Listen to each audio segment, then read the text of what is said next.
Well, where are we? Where are we? Still behind the standby. Standing by, sir. Actually, you're sitting by a lovely set of trees. Interesting new virtual background, or is it virtual? Oh, no. This is very real. This is very real. This is like being on a farm. This is beautiful out here. It is a wonderful day. Just a perfect day in the neighborhood, as they say. Wonderful day in the neighborhood.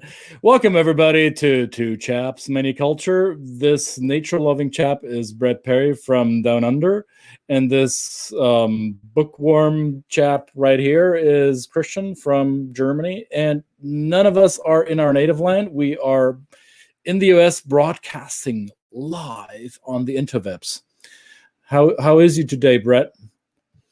I am fantastic, and yes, we're mixing up the times a little bit. We're making space for, or we're bringing in the diversity of the global village in which we partake, and that, of course, means that we shouldn't always do a particular time. We should look at different time zones so we can include said people that might be interested, for some reason or other, surprisingly, in listening to us rabble on.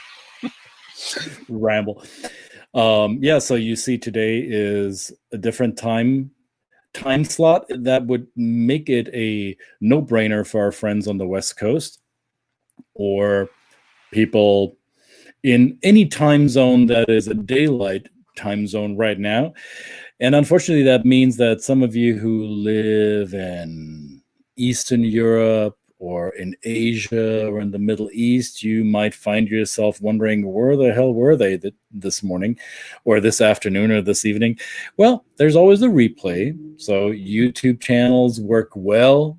Facebook pages work well too. So make sure that you are liking it and that you're subscribing to the YouTube channel so you never miss a beat and you get the updates when the new episodes are available. So we'll move our time slots back and forth a little bit to accommodate for all the viewers out there. And we've already arranged for a few guests that live in, well, going by our vantage point, live in very remote corners of the world when we look at their time zones. So whenever we're trying to coordinate guests that live some 11 to 13 hours away from us, then we need to get creative in what time zone would work for both of us, or who's going to stay up late or who's going to get up early. But we're making it work. So this week is here for us on the eastern half or the east of the Mississippi half of the United States, it's the afternoon slot. For some of you, it's super late at night, and some of you are just getting up. So welcome, everybody, to Chaps Many Cultures. And Brett, have we decided if we're going to have a topic this week, or are we just going to be ourselves? What is it? Last week was a wonderful, may I say, last week, I've enjoyed every show, but last week's series about art was very impactful, and I think that we need to build upon it. And it was a great idea to kind of come up with a theme for the week. Maybe we probably shouldn't put ourselves under too much pressure to do that every week. So today we thought, there was something that came up in a discussion with a coaching client of mine last week, which seems to be a recurring topic. And it came out of the reason I'm so fascinated by this. It came out of a very impactful coaching program I did a couple of years ago with an executive who is from, some might say, a very formal culture, being the UK, and obviously used to in his kind of realm running around the world as an executive in India, places like Germany, you may have heard of that, and Northern Italy as well. These are places with a lot of hierarchy. And today we kind of dropped the hint. It was a pretty subtle, not a subtle hint in our imagery that then a lot of cultures there is a pecking order. Hence the chickens and the eggs, and maybe not everybody got that, but it works for me. So, and I'm in charge. It took me an hour to get it, so it's all right. But it was interesting that this gentleman had been around the world, spoke multiple languages, was a senior executive in his company, and he had been in many, many cultures where he was the boss. He was the guy, the top guy, and everybody looked up to him. Everybody assigned the responsibility, which he happily took because he was a senior guy. He found himself going to my country, of course, a place where when you get off the plane, and you just pull your pants on the same as everybody else. And we don't really care where you're from, who you are, what you do. And it wasn't that he didn't like it. He actually loved it. He loved the fact that his new colleagues, the people around him, the people who worked for him were happy to come and knock on his door. But he didn't. He had spent 35 years of his professional life being separated somewhat. So this is what has come up. It's very difficult for him to move into a culture that wasn't hierarchical. But a lot of us come from cultures that are very relaxed and move into hierarchical cultures. So it has been kind of as somebody, I know you come from a country that is renowned maybe for its hierarchy. I know the answer I gave to my coaching client. I'm wondering, I wanted to get Christian's perspective and, of course, offering tips to you, the viewers and the listeners, of course, if you're listening on the podcast. What do you do when you come from a very flat culture? Say you're in the US and you go into a place where you have to live into the role of being the leader. You really have to step up and do that. So what's your comments on it, pal? Well, might I say that the question of hierarchy or not hierarchy is one that is quite loaded, because there's often this assumption that we can put national flags. Ooh, wow, that's a big swoosh right there. That we can put national flags on the question of whether people will be drawn to hierarchical work orders or more egalitarian work organization. And I think that's a difficult way to do it if we're only using nationalities to identify that. I think a lot of it has to do what type of organization you are part of, whether you are part of let's say a startup that is bootstrapping to get off the ground and still finding itself and organizing work as you go along as a group of people with grand ideas and maybe some funding to get that floating, then hierarchies may not work well for you. However, if you work for a well-established organization that's been around for decades, if not generations, there has been an order, a pecking order that has established itself over the years that has taken on a life of its own. And sometimes you find organizations in stereotypically hierarchical societies, and let's pick maybe India as one, or let's pick Japan or Indonesia or Mexico as nation cultures that are often referred to as very hierarchical. But if you look at a Mexican startup, it may not be as hierarchical. And then you look at a country like the US, where you have old established organizations, maybe you work in military or defense contracting, where there is the expectation of a clear order of command or chain of command, or you work for like an old organization in automotive or energy or any type of industrial manufacturing. You'll find yourself in a fairly egalitarian, low hierarchy society, but in an organization where there's a clear chain of command, a clear order of who is the boss and who gives instructions and who has to take those instructions and run with them. Yes, Germany tends to be more on the hierarchical side, but then that's a generational shift that's been happening over the years. So I'm a Gen Xer, and I grew up in a fairly hierarchical environment, yet I've worked in organizations both in the US and in Germany where hierarchies didn't matter all that much. So I think it's a moving target, and that's why probably your client was maybe a bit confused or overly enthusiastic when he entered a new work environment. It's hard to pin down and say this is what it's going to be.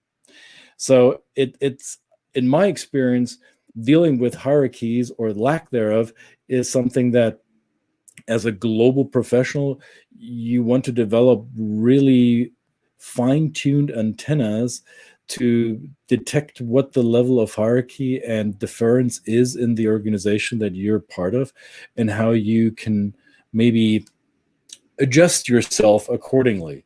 I don't know if that's the answer that you were looking for, Brett, but this has been my experience over the years.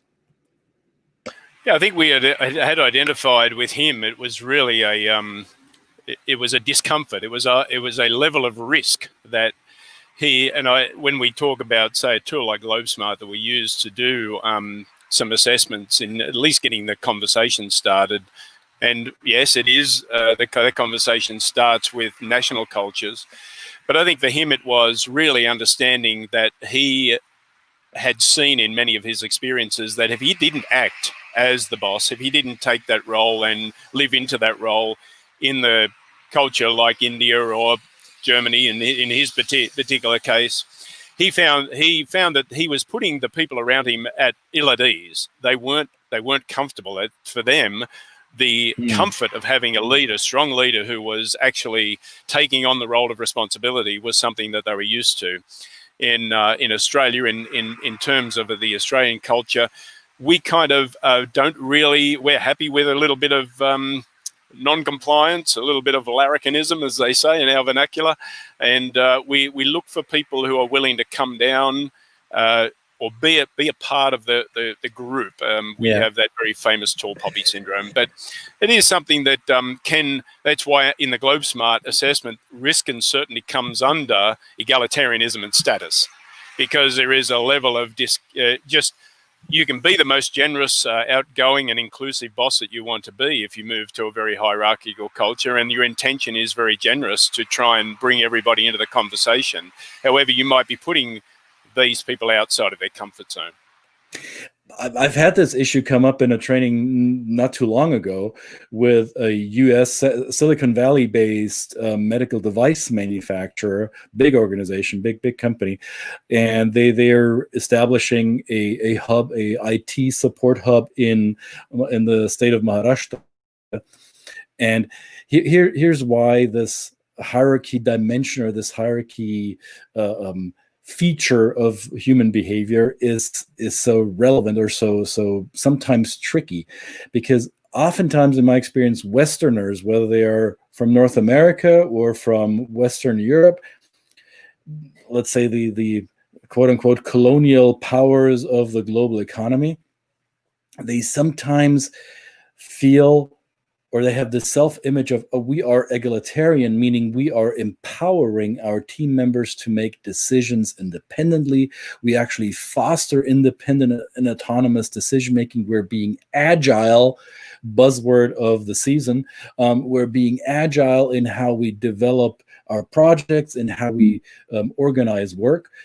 And that simply fell flat for this client when they were dealing with their counterparts in India. These were fairly young professionals in their mid-20s to late 30s. So you would argue these are modern-day professionals from India who have overcome some of the old Indian cultural stereotypes. Still, they were wanting and expecting their North American and European superiors to take initiative and tell them clearly what the path is, tell them clearly what to expect from them, give them a clear guideline. This is who gives me instructions. This is who I can turn to if I have a question. And this is who I can expect to be available for me if I am lost, or if I am in need of new direction and green lighting and thumbs upping the next step of my work process.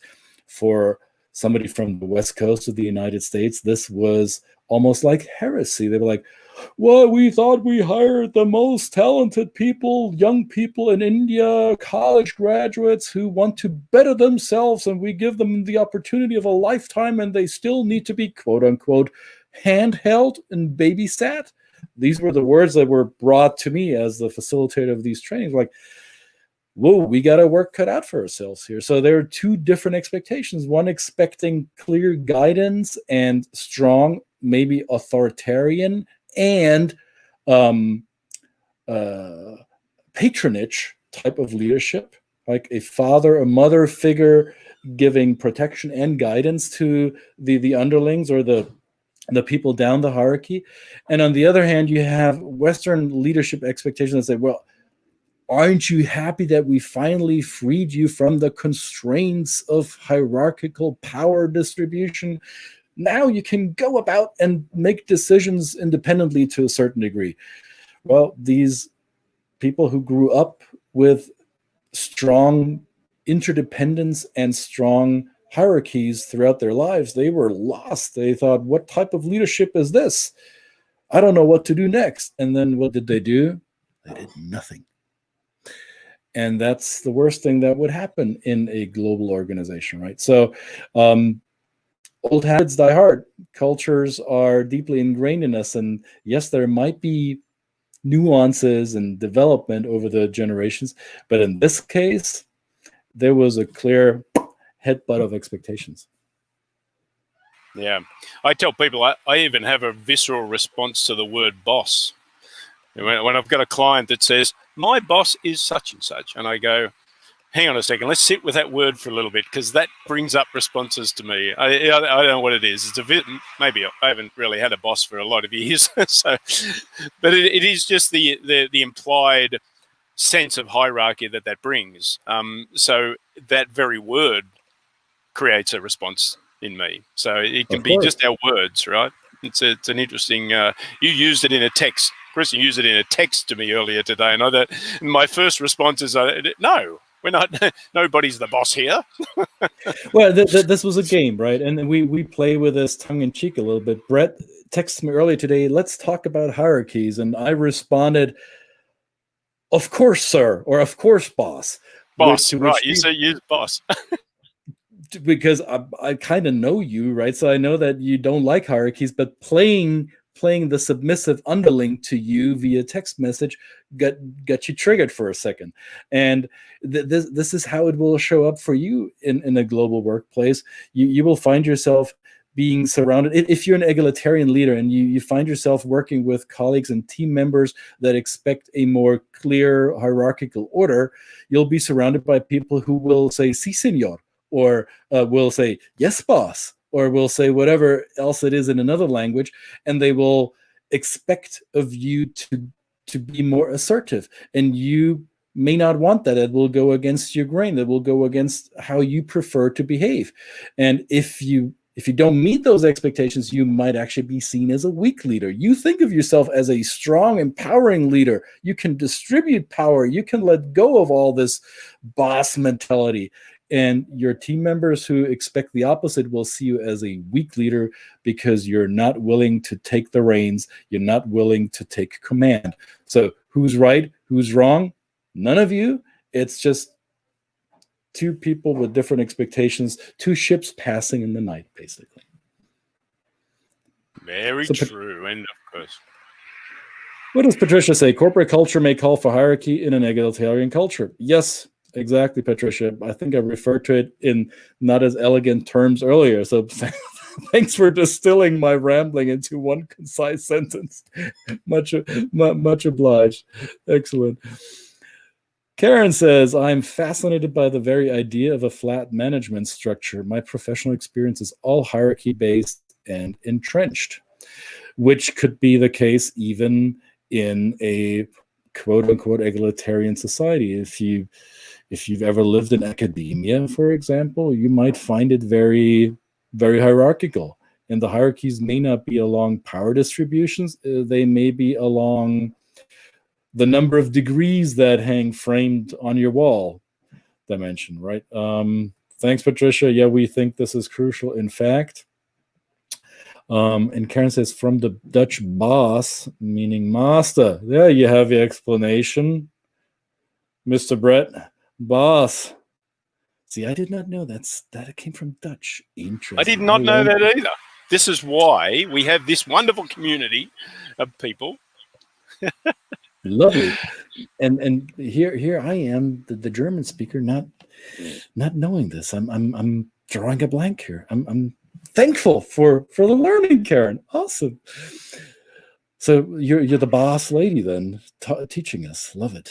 Well, Karen actually is Karen. For those who don't know, Patricia, both our wonderful commenters here at the moment. Patricia, ex-president ex-boss of Ciatar USA, and Karen, the current administrative boss.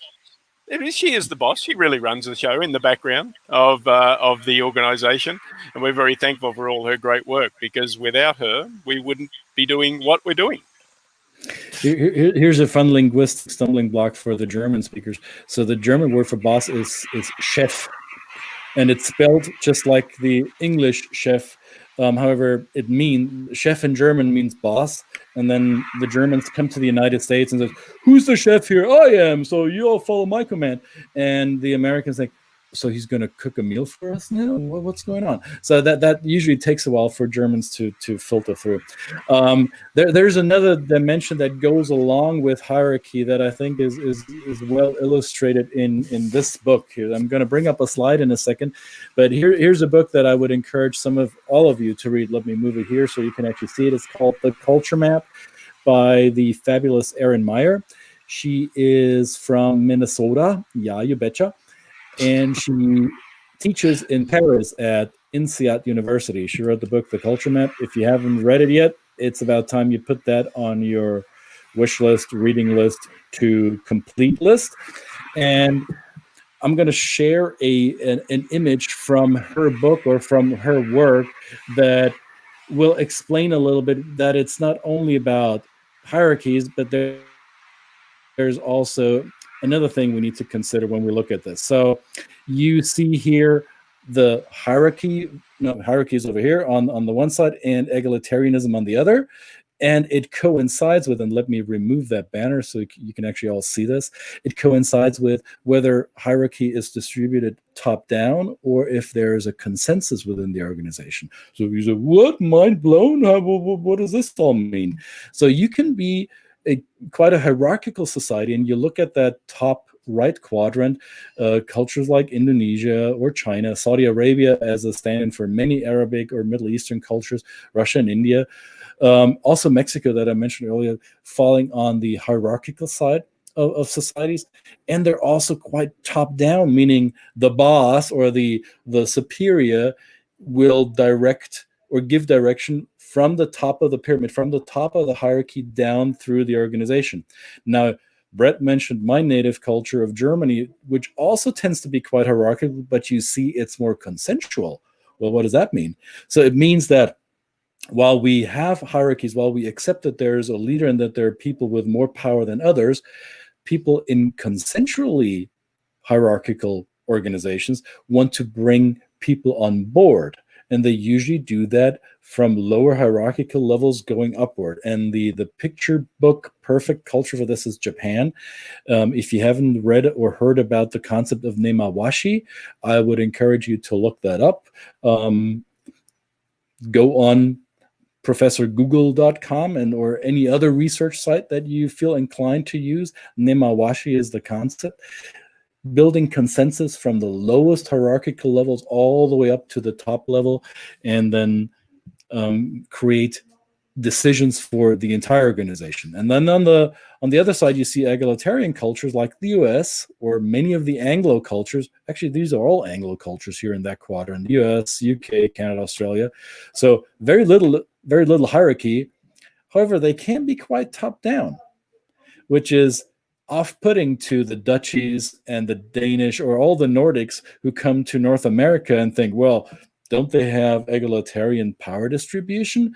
Well, don't they all come together and make decisions jointly and nobody's the real boss? Well, not so fast, cowboy, because in North America and many Anglo cultures, it may not be a pyramidic power structure. However, there is still the common understanding that somebody will be the tiebreaker, somebody will be the decision maker, and eventually will make that decision unilaterally without building consensus. So lots to unpack here, but this is just one example of how to look at this. And there's more to it than simply the question, well, is it egalitarian or is it hierarchical? There are a few other aspects to consider. Brett? Absolutely. Fantastic. I'm glad I brought that up. So that's the book. Get it, people. Well, get the book. Get the book. Many other Many other books. You could have a library. You could have a library like Christian behind him. He looks smart. I look, I don't know, outdoorsy. I should have animals. Really, I'm Australian. I should have animals out here. That's what I should have. You should have a wombat next to you. That would help. Absolutely. Well, that's it. We'll put that one in the books, as they say. Right? We'll put that one in the book. And nobody knows how many of these I actually read. They look good, but who knows? Oh, yes, that's right. So, concludes Monday's session. We might have a few more books because I'm going to pull some of them out of the shelf here because I do like books, and this is one that I just got in the mail yesterday. So I will not talk about this one because I'm still putting my claws into it. But we'll talk about some books that both Brett and I read, or one of us read, and we think might add value to your work. So let's be excited about that. Absolutely. Book club. We might sell our own book club. Ooh, okay. That would be all good. right. All right, guys. Thank you Monday's again. in the can. Thanks, everybody. Two Chaps, Many Cultures, and mic drop. Right, Brett? We're out.